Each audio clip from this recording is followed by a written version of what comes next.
When psychopaths are the policymakers in government and the CEOs of big business, the way they think and reason, their morality, becomes the common culture and morality of the population over which they preside. When this happens, the mind of the population is infected in the way a pathogen affects a physical body. The only way to protect ourselves against this pathological thinking is to inoculate ourselves against it, and that is done by learning as much as possible about the nature of psychopathy and its influence upon us. Essentially, this particular disease thrives in an environment where its very existence is denied, and this denial is planned and deliberate. And that quote comes from Laura Knight-Jadzik. Welcome to Surviving the Matrix, ladies and gentlemen. My name is Maxwell Igan. It's a pleasure to be with you once again, and I'll be your host for the next hour. Now, when you look at the world today, folks, what you see is that virtually every country in the Western world is in fact run by psychopaths.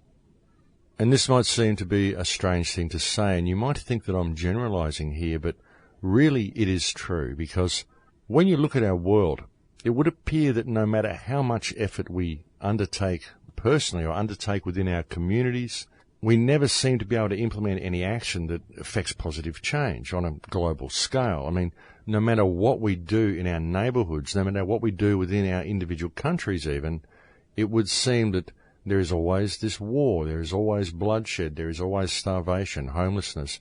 There are always all of the problems that we now see afflicting our society. These problems just persist, no matter what we do. And this has basically gone on since the dawn of civilization as we know it. So the question is, why does this happen? Why does the world remain in the state that it's in? And folks, the reason it remains in this state is because the world is run by psychopaths. Psychopathic families, psychopathic bloodlines that have all managed to stay in control of the world and always maintained their positions of power right throughout modern history. And these are the bloodlines that I've often talked about that go way back to Egyptian times, go back through the Roman Empire, through the Babylonian empires, and way back, folks. It's the same bloodlines that have always been in charge of the place. And when we look back at history, it seems very unlikely that these psychopathic bloodlines actually were in control of the planet in prehistorical periods. Well, prior to what we know as modern history anyway. And it seems incomprehensible because such psychopathy would never have allowed the construction of things such as the pyramids. Monuments and devices of such precision and spiritual and cosmological accuracy could never be the product of a psychopathic mind. And yet, when you look at our society today, it becomes clear that no matter how sophisticated our science appears to be, we don't see anything that compares in any way to some of the magnificent structures that have been left behind by the ancients. So this indicates that this psychopathic mindset, this psychopathic state of the overall human consciousness, has not always existed on the planet the way it does now. There was once a time when humanity was quite sane, it would seem, and operated within rules and parameters that actually harmonized with our surroundings rather than conflicted with them. So the question becomes, why is the world in this state? How did this happen? And how has the world remained in the state that it's in, with this psychopathic consciousness and this basically psychopathic society, folks? I mean, really, when you look at it, there's not very much that our society does that is particularly sane. And this is absolutely personified by the system itself, the system that is in place that controls everybody. And really, all of this can be beautifully outlined in the quote that I used to open this show. And that quote, incidentally, comes from an interview that was conducted with a lady called Laura Knight-Jadzik and a man called Henry Z, who are the editors of a book called Political Ponerology, a Science on the Nature of Evil, Adjusted for Political Purposes, by Andrzej Lobazewski. And it's an interesting story, this book, folks. It was actually written way back in the 1950s, but was suppressed for a very long time. And it was pointed out to me by a Facebook friend, actually, and I've since ordered the book. And what the book attempts to do is it actually provides you with the mechanism to understand the psychopathic bloodlines that run the world from a psychologist's perspective. And the book was actually written for the academic world. It was actually written as a reference manual for psychologists, but it has been suppressed for a very long time. And I've actually got a link to that interview on thecrowhouse.com at the moment, and the link is called The Trick of the Psychopath's Trade. And I suggest you go and have a look at that interview. It's quite fascinating, and it explains why the world remains in the state it's in from a very, very easy to understand perspective. And I think it could be a very useful tool. You could print this interview up and you could perhaps show it to a few of the more academic people you may know, and it may help them understand why the world is in the state it's in, and it may help them understand that a conspiracy does actually exist. There is actually a ruling caste, and things and events that happen in our world today are in fact very much controlled and very much staged. And what we're seeing is the furthering of a specific agenda designed to reach a specific conclusion. And this has been a very long-going agenda, but it has been the result of these psychopathic bloodlines that have been able to maintain their hold over society and civilization itself for an extremely long time. And one of the things that helps them maintain this control is the overall denial of their very existence by most of the society, because most of the society only get the information that's fed to them by the television or the newspapers, and these institutions are very much controlled, and they simply don't talk about what goes on behind the curtains. And so most people believe, well, if I haven't seen it in the newspapers or the television, then it can't be very important, and there can't be much weight to it, because if there was, well, they could never cover something this big up. But folks, when you have literally a handful of people controlling all global media, then in fact it's very, very easy to cover these sorts of things up indeed. And again, what we see here is virtually the same denial. See, people are in denial of the fact of how easy it is to cover this stuff up by simply controlling the media. And when you look at the media in Australia here, for example, you find that it's all controlled by two people. News Limited or Fairfax, that controls all of Australia's media. So to control the Australian media, you only really need to make 2 phone calls. So it's really not hard, folks. It's really, really not hard to do. And the media, the controlled media, denies the existence of any criminal cabal at the top or any ruling bloodline or any of the psychopathic nature of society, of government and the ruling classes themselves. And so we believe that such things do not exist, because most of society lives in absolute denial of even the possibility of such things being true, because this is the way they're trained to think. And it's the same old training, folks. It's the training that happens as soon as you're born, through all of the stuff that you're subject to through your childhood, all the Disney movies and all the stuff that they feed you. It's the training that you receive through school. You're told not to daydream and not to think about such things. Your job is to learn how to be a good little cog in the big machine. And when you're out working in the big machine, they make sure that you are so busy and so caught up with trivia or distracted by games or flash and pizzazz or sex or whatever they can brainwash you with, that you simply won't notice what's going on. And unfortunately, these are very effective methods, and by using them, the ruling elite have been very, very successful in maintaining the control that they've exerted over the world for so long.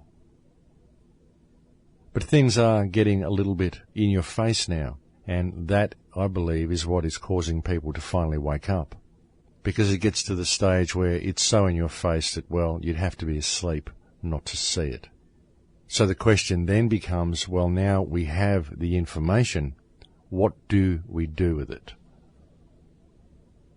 Well, folks, as you all know, I am very much about action and activism, and I very much believe in the power of community. And what I've been doing personally in my own life where I live is I've been burning lots of DVDs and giving them out to people. I've been passing on information as much as I can to people, and I make sure that I always lead by example. And these are things that I've said to you so many times now on the air, it's ridiculous that I'm even saying them again. But I say them because they're true. And I believe that once people have the information in their hands, if it's presented to them in a concise enough manner, it will cause a penny to drop. And they will look around them and they will take notice of their surroundings, possibly for the first time in their lives. And I believe that each of us who is awake has the ability to do this. But of course there are different levels of awakeness. I know people who are vegetarian, who say anybody who eats meat could not possibly be awake, and yet they fail to treat other people as themselves. They profit from others. They often are quite disdainful and sarcastic and rude to people who disagree with their opinions, and yet they claim wakefulness. And you'll find other people who are quite spiritually active, who've read all the right books and do all the right meditations and hold all the right crystals and burn all the right incense, but they basically live in a bubble of spiritual narcissism, and they too call themselves awake, and they're nice to people around them, but it's kind of a fake nicety. And we see lots of people like this, but what you can do when you are confronted with people such as this is you can lead by example. You can see them for what they are, but you can also stand in what you are and always be nice and kind and generous and giving to these people and show them how life can change if you adopt these attributes and if you start treating other people as yourself. Treating other people as yourself is really the key to the whole thing, folks. It is. It's absolutely the way we change everything. It's the most simplest thing to do, and yet the action itself contains so much power, so much immeasurable power. And it absolutely does work, folks. I'm living proof that it does work. And the example I've set for many of my old friends and many of the members of my family and the people around me has rubbed off on them, and it's changed them. It's changed their perspective. You see, you want to be able to share information to people, but it's no good getting into arguments with them, and it's no good putting them down if they disagree with you. You have to converse with them on these topics, not argue with them on the topics. If people have opposing views to you, try not to get your blood up and argue. Always attempt to see their perspective, and always give validity to their perspective, because their perspective is based on the information that they've been able to assimilate up to that point. So, of course, it's a valid opinion. Even if it's a wrong opinion, it's a valid opinion because it's subjective to what influences these people have had. So you've got to look at things that way. And so you converse with people. You bring people information that is new to them. You help them broaden their manner of thinking. You don't try to cram information down their throats and say, if you don't believe me, you're an idiot, and if you disagree with me, you're a lesser person. That's really not how to conduct an intelligent flow of information. And unfortunately, that's what many people do. Many people will attack and belittle anybody that they meet who has a differing of opinion to them. And even when people attempt to do this to you, you can circumvent that attack against you by giving validity to their perspective, by simply stepping into their shoes and realizing that, okay, I've had these influences in my life up to this point, and this is what I think because of the information I've been privy to. So, therefore, if you were in that position of that person, what would it take to crack the shell? What would it take to perhaps change your perspective a little bit? And all you need is a crack in the armor, folks. You don't need to turn on a fire hose and drown them with information. You just need to put a little chink in the armor to cause them to question their manner of thinking. And you do this by giving validity to their perspective to begin with. And why wouldn't you give validity to their perspective, folks? Because we are literally each other in Lakesh. And if you were offering your perspective to someone else, I'm sure that you would want your perspective to be seen as valid. In fact, the fact that you're even offering information to someone means that you wish them to see your perspective as being valid. Otherwise, you wouldn't be offering them information in the first place. But you've got to understand it's an equal exchange of energies. It's an equal exchange of people. You're not better than them because you know stuff that they don't. And they're not more asleep than you. They're not a sheeple. They're not a drone. They're not any of the things we might call some of the people that exist within the matrix. What they are is a beautiful, wonderful, valid individual who has a valid and unique perspective of what they know as reality, and they need to be treated accordingly. Because that's the only way you're ever going to be able to get people to wake up, folks, is if they wake up on their own. If you can provide them a doorway, but it's up to them to walk through. Because real truth is not told, real truth is realized. This has been said by so many people so many times and in so many ways, but it's absolutely true. And someone will always reach that profound knowing of something to be right if they are able to get to that point by themselves. So all you need to do is provide the pathway. Just simply open the doorway. And the first step in doing this, I believe, is to see them as valid and see their perspective as valid, to understand why they have the perspective that they have. And don't look down on them, love them for having the perspective that they have. Because each person is worthy of love, and each person deep down inside is a beautiful person. I really believe this. I mean, sure, we may have some psychopathic bloodlines who run the place who may not be quite so beautiful. But even in regard to them, we don't need to hurt these people. We just need to simply disentangle their hold over us. Because that's unfortunately the way with psychopaths. They often maneuver themselves into a position where they are controlling other people, because that is the nature of their mind. That is the nature of their whole personality. They like to be in control. They like to be able to manipulate others and play society like a puppet show. And that's very much what they do. But lately we have seen a lot of people waking up to the fact that this puppet show exists, and there can be no denial, folks, that people are waking up, and they're waking up in droves. I think the release of films such as the recent release of the film Expendable has very much helped with this awakening process, and indeed there are a lot of people out there now, folks, who are speaking out about what's going on, and they're bringing information to the people in very rational and very concise ways. And as I've said, it is getting more and more in your face, and so people cannot help but wake up. And the interesting thing about the system, folks, that enslaves us is where the system actually comes from and how the system has been maintained for so long. And of course, and as I've often said, folks, when you look at the system, what you find is that all roads lead to Rome. Now, some people may say, no, all roads lead to Zionism. But folks, what Zionism is basically the political arm of the Roman Empire. Because the Roman Empire is controlled by the Khazarian line, and this is the line that goes way back through the bloodlines. In fact, if you look at the Roman Empire of today and you look at the United States of today, what you see in the United States is Roman buildings. You see the Statue of Liberty, which is a modern depiction of the ancient goddess Semiramis, or Semiramis, as some people would prefer to call her. And if you look at the structures of the buildings, I think I mentioned this on the last show, if you look at the structures of the Babylonian buildings and the goddesses and the statues that they used, and then you look at the Roman Empire and the goddesses and the statues that they used, then you look at the Vatican Empire and what they use, and you look at the American Empire and what they use, and it is an empire, folks. Don't think the United States is anything but an empire, because it is an empire. But what it is it is the same empire that has existed since Babylonian times. It's just kind of gone through. The Church of Babylon became the Church of Rome, and that permeated through virtually all the Western world. All of the laws that our societies are based on all have ecclesiastic origin.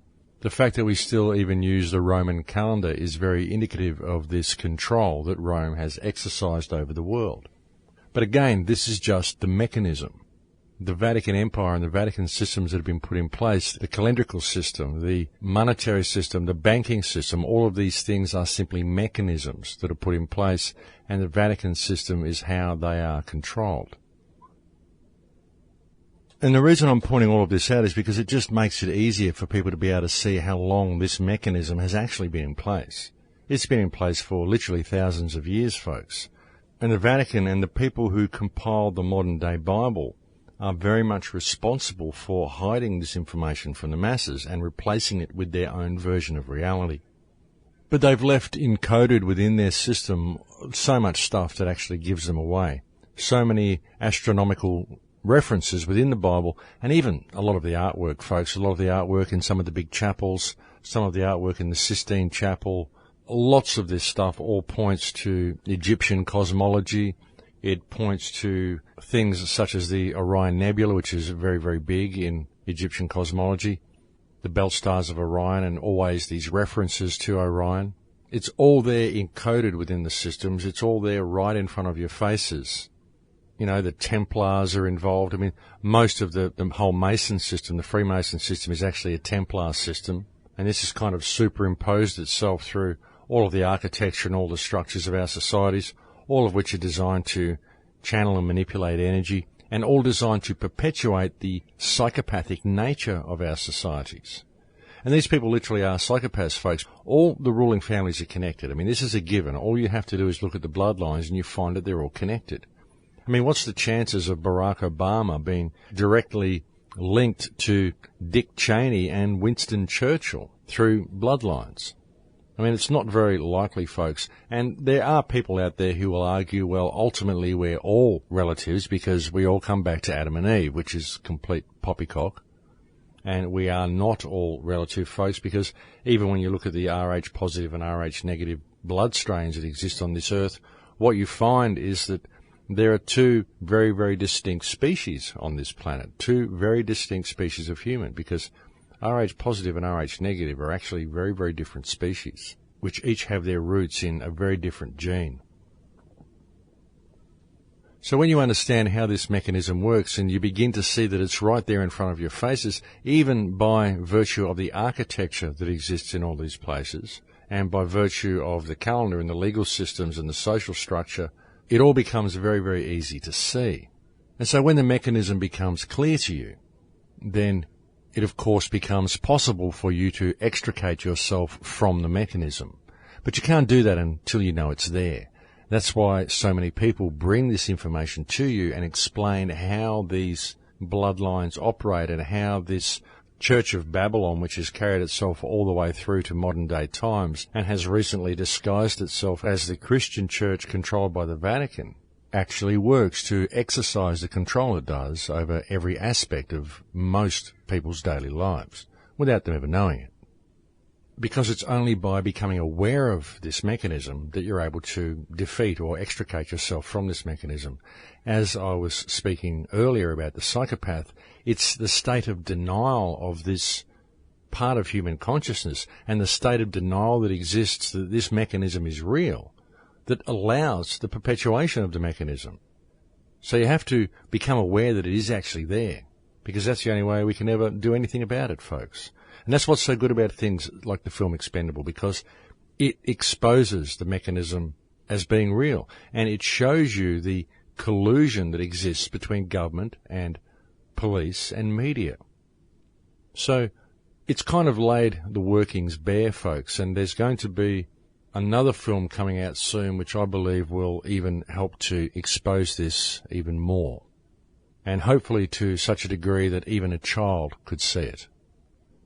And admittedly, folks, the film Expendable only really exposes the microcosm in as much as it simply explains the corruption and the system that is in place in Australia and the way that system is used to manipulate the minds of people, the way it's used to manipulate the fate of people. I mean, of course, it doesn't deal with the greater system, the macrocosmic system that covers the whole globe that is run through the Vatican system, but it does expose the way it works on a local level, and it's the same in virtually all countries, folks. And so that's the good thing about it, because using this information we can kind of start locally to address things globally. And we do really need to start this local process happening, folks. I got an email from someone the other day who apparently got a letter from his local council saying he isn't allowed to grow mint in the nature strip out the front of his house. Of course, everybody else is allowed to grow any other plants, just as long as they're not something that you can eat. Not something medicinal, not any herb, nothing that's useful, only decorative flowers and grasses. That's all we're allowed, folks, in the nature strips. It's all got to be decorative. Heaven forbid we should actually do anything or grow anything that may be useful. And so it's just going from the sublime to the ridiculous. And something else, actually, that people need to be very much aware of is the big test that is being conducted next week by the FBI. I believe it's on the 8th of this month. And this may cause drastic changes to the internet as we know it. There's actually a post in the Crowhouse forums, I think it's on the general board, by a forum member by the name of Jimmy, who's actually the moderator of the Crowhouse forums. And he has a thread there, and I believe it's titled, "Look up your favourite site's internet IP address now." And he goes through instructions on how you can do this. And I would suggest that people do this just in case there is some problem with the internet and the internet as we know it disappears. And this is, of course, just in case the internet DNS server change happens to coincide with some sort of false flag event that may be brought to the world by the powers that be on March the 8th while they are conducting their test. I mean, such things are most certainly not outside the realm of possibility. And looking at the track record of these people, they're actually very much within the realm of probability. So we'll just have to wait and see on that one, but it might be a good idea to save a few IP addresses of sites that you are particularly fond of. I mean, who knows, folks? They have been wanting to stop the flow of information that is occurring on the internet for quite some time, and it seems very likely that they may just use this opportunity to do so. Though I think it will be very difficult for them to bring down the internet as we know it, I'm really not sure whether such a thing is even possible, but it wouldn't surprise me if they have a damn good shot at it. But I think it's break time here, folks, so we'll leave it there for now, and I will rejoin you to continue our conversation in a few minutes. I hope you are enjoying the show today, and thanks for listening. And welcome back, folks. Now, this year is a very important year, as I'm sure many of you know. Personally, I believe 2012 to be the year of the tipping point, the year when we will simply have to make up our mind which direction we want humanity to go in. And I think there are going to be many deciding factors. I believe human consciousness is very much in a state of expansion, and humankind is definitely in a state of evolution. I believe the Earth and the solar system itself are in a state of evolution. And the direction that evolution takes will be very much determined by the energetic state people are in. Absolutely, there will be a transition, but the transition will be something that people need to participate in. And by that participation, they themselves will choose which direction their own personal evolution will take. And by evolution, folks, please understand I'm certainly not referring to the Darwinian version of evolution, but everything evolves because to evolve is to change. And I believe human consciousness is very much in a transitionary state at this very moment. And it seems that the resident gecko agrees with me. You've just got to love nature, folks. It always seems to chime in at exactly the moment that it's needed, right on cue.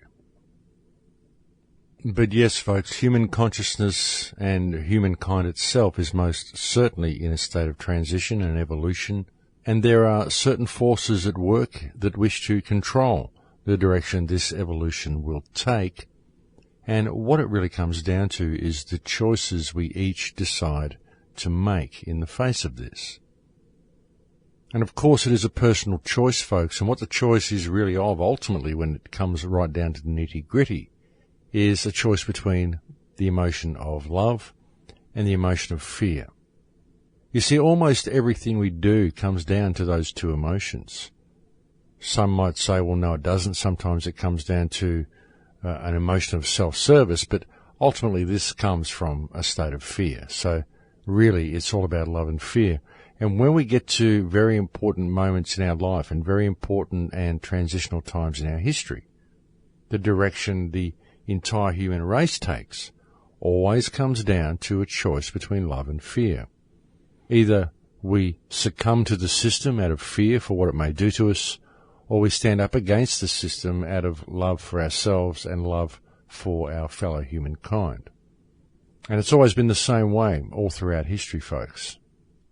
And as I said, it's always a personal choice. And it's important, the personal choice that you make in this regard, because your personal choice will in turn affect the choices of others. And this is why it's so important to lead by example. Because if you are not in fear of the system because you realize it's simply a fictional entity, and you realize that all people on this planet, all people in the world are created equal, all have equal standing, all have equal power, and you realize that there's nothing to fear from anybody around you because they're all the same as yourself, you realize that it's actually quite easy to stand up against the system. I mean, I do it all the time, really. It's got to the stage where the system doesn't really bother me much anymore because it's kind of used to me standing up to it, and so it kind of leaves me alone. It's almost like the authorities have put a big red ring around my name and they've decided not to approach me. Although I'm sure this will probably change at some time in the future, but for the moment it just kind of seems that way because I have absolutely no fear of this system. I really don't. I see the people within the system, who operate within the system, as simply being myself. They have no more power than me unless I choose to give them that power. And I can take that power away from them simply by empowering the other people around me. And the more you empower the community around you and the more you lead by example within the community, the less power those who control the community have by default. This is why you don't actually have to stand up in violent revolution. All you have to do is empower the individuals around you, because when the people of the community are fully empowered, then the control mechanism that currently dictates what the community must do loses all of its power. It simply fades into insignificance, folks. It ceases to exist once the people themselves are empowered in who and what they are. That's the beauty of it, and that's what makes it so difficult for people to see.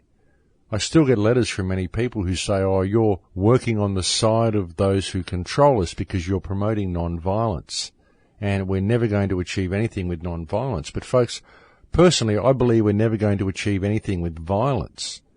You see, violence is what they want, folks. They understand violence. They know how to deal with violence.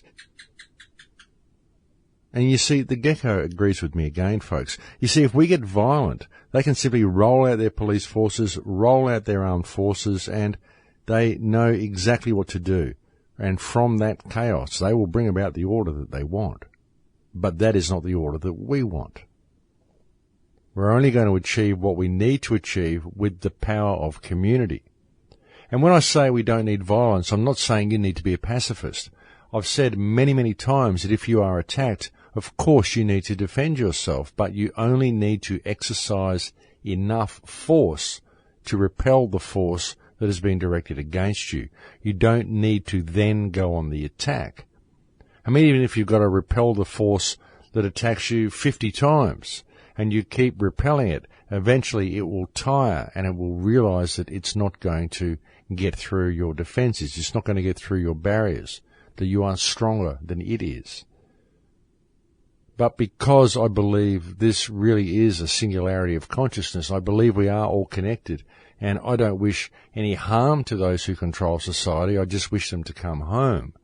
Then I am not prepared to go on the attack and become that which I am fighting against. I'm only ever prepared to exercise enough force to repel the force that's used against me. So don't think I'm saying you need to be passive, because there are times when you will most certainly not need to be passive. You will need to be aggressive, or at least defensive. But as I said, you need to gauge the depth of the retaliation that you take. You need to gauge the amount of force that you're using. And you only ever need enough to repel your attacker and to ensure your own safety and your own steadfastness. And I believe this is how we will change the world. I can't see how we can use violence and aggression to overcome a system that is violent and aggressive, because we're simply applying the same tools. We're applying the same principles that are being used against us. In fact, there is a saying that says, the master's tools will never dismantle the master's house. And this can be used in so many contexts, folks. It can be used as far as the political system goes. inasmuch as there is no point entering into the political system in order to change the political system from within the political system, because you won't ever succeed at it if you're operating within those parameters. But also, when you look at the system itself, which is based on violence and aggression, obviously you can't replace it by using violence and aggression, because all you are then doing is replacing the system with more of its own. You're simply taking one dictator from rule and you're replacing them with another. And personally, I don't even think we need government, folks. I think we need self-governance. And I think that we could be very, very successful at self-governance, and we could create quite a wonderful world that way. But people will need to be educated in the true nature of reality, and it may well take a couple of generations to bring about this type of self-autonomy. But I ultimately believe that that is what we need, and that would be the best way for humankind to go. It would do the best thing we could possibly do, folks. And I think the societies that we live in should be more of a Vedic type of society. The Vedic culture used to work very closely with itself and be very supportive of itself and very supportive of the individuals within the society, but it always used to leave room for self-expression, always used to leave room for people to be themselves and to find out who and what they are and to be that to their fullest potential. And I absolutely believe that that is the way we need to go. That is a much more beneficial way for humankind to interact with itself. And really, folks, it's the only way that humankind will ever really grow and ever really evolve into what we should be and what we have the potential of becoming. And it's this self-responsibility and this self-autonomy and this freedom of the individual that has been so restricted within the parameters of our current system. And this has been done very much by design, folks. And as I said, this has taken a long time for us to get to the point that we are currently in. And the tools that humanity needs to empower themselves and to understand reality is one of the most important things that has been removed from human consciousness, removed from human knowledge. The way history was changed, and the biblical Roman version of reality was superimposed over it. And folks, the original Bible, before it was compiled by Constantine, was just a series of scrolls and random texts and books. It wasn't ever compiled into one volume. But when they compiled it into one volume, they left a lot of stuff out, and they made certain changes to the things that they put together. And you don't have to change very much, folks. You've only got to change a few words here and there and a couple of sentences and a couple of meanings here and there.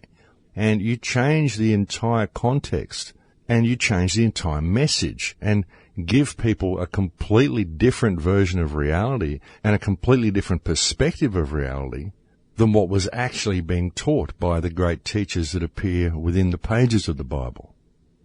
As I've said before, folks, Christianism has so little to do with the actual teachings of Christ that it beggars belief that they've even called the religion Christian. Because modern Christianism in its current form is simply the Roman system. And this is regardless of whatever denomination you belong to. It all has its basis in the Roman system that was brought about by Constantine in around 325 or 365 AD. Because that's where the modern version of the Bible came from. So if you belong to a Christian denomination that uses a modern King James type version of the Bible, then what you are learning is the Roman system. And in fact, this goes for virtually any version of a modern Bible, folks. That's the thing. It isn't just the King James Bible. In fact, the only accurate version of the Bible that probably exists today would be something like the Dead Sea Scrolls, or perhaps the original texts which are very likely stored in the Vatican, from which the Bible in its current form was actually compiled. And it's important that people understand this and they put things in the right context, because I've met a great many Christians who can see the corruption that exists in every system that controls our society, but they refuse to believe that any such corruption could exist within the church and within the Bible that they are currently using. When in reality, folks, it seems very, very unlikely, extremely unlikely, and virtually impossible that a book that exercises as much influence over people as the Bible would have remained true to its actual message. And actually all you have to do is start examining this and start researching the texts, and you find that it hasn't remained in its true form, and that the message it delivers is not the message that was intended by the original texts. And really, folks, why people would think that the Bible is the only book that would have remained unscathed to the ravages of the Illuminati really is beyond me. I don't know how people could think such could be the case in any way at all. I mean, why would people ever think that this one book would have survived in its original form? And really it hasn't, folks. I mean, the original form of the Bible is in Hebrew, and each letter in Hebrew has like 7 different meanings, and so it's very much open to interpretation. And it's very easy to change one word or one letter even in the original Hebrew text to create an entirely different meaning. And you don't even really have to change a letter, you just have to mistranslate one letter, and suddenly you've got an entirely different book with an entirely different message. And I truly believe that anybody who actually honours the message of the Christ needs to investigate this. They really need to look into the validity of the texts and ask themselves if anything their church is doing contravenes or contradicts the teachings of Christ. Do the ministers in your church follow the teachings of Christ? Do they walk that path? Because it isn't just about revering this book and waiting for someone to come and save you. It's about actually walking the talk, folks. So if you're not walking the talk, and if your church and your priest is not walking the talk, then how on earth are they truly following the teachings of Christ? And the fact is, folks, that they're not. All they're doing is adhering to the Roman system of control that was put in place by Constantine and that used the original texts as a basis for that system. You see, there's so much truth in the Bible that it becomes incredibly easy to hide the lies that also exist within it. The easiest place to hide a lie, folks, is in the middle of a whole lot of truth.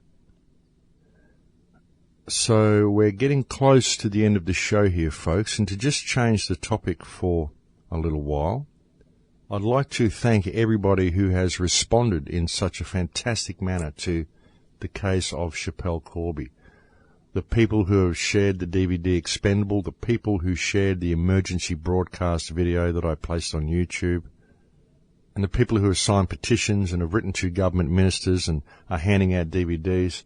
Thank you all. It really is wonderful to see such an incredible response. I've got a new link on the Crow House called Sign the Petition to Free Schapelle Corby. If you haven't already signed it, I would urge you to go and do so. I don't particularly place any faith in the value of petitions, folks, but it's still good to sign them because it lets them know that we know what they're doing. And there's actually a new initiative that's being presented by the makers of Expendable as well that I will bring to you on the next show. I've actually been sent the email for it already, but I've been so busy that I just haven't had time to read it.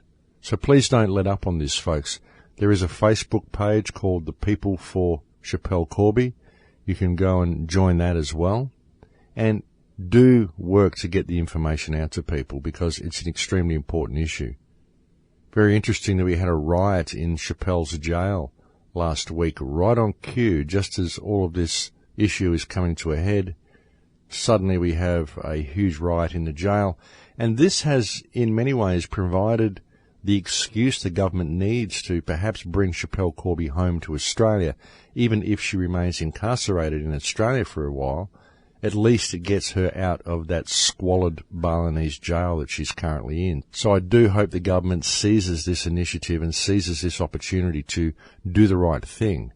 It may just alleviate some of the pressure that is going to be brought against them for the crimes they've committed in this case. And I have no qualms in saying that, folks, because in the case of Schapelle Corby, the guilty party is actually the Australian Federal Government and the Australian Federal Police.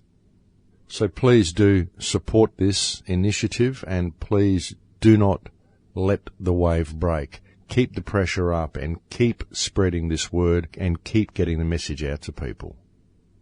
I'd also like to offer my deepest thanks to the people who have sent donations in order to get me up with some sort of DVD duplication process happening. I've got a 15-stack DVD duplicator now. I'm now searching for a printer. And there has been people that have donated to help me get this, which is just absolutely fantastic. Thank you, thank you, thank you, because I would not be able to do it without you. I'm still living in my little one-room cabin here, folks. I'm certainly not living the high life on donations. So please do understand that all the donations that I get to the Crow House do go towards spreading this information. Everything I do, folks, is all about spreading this word. This is basically what I devote my life to. And I thank the people who have also sent me stacks of DVDs. I've had people sending me packets of 50 DVDs, and someone sent me a box of 100 DVDs. And this all really helps very much, folks. And so I very much appreciate it. I'm sorry I don't get to answer all of the emails that have been sent to me, and I'm sorry I don't get to answer all the people who do make donations to the website. But I'm sure that you understand that it's very much appreciated. I am going to attempt to make time to answer a lot of very important emails I've received from people in the next week. I'm trying to make that time.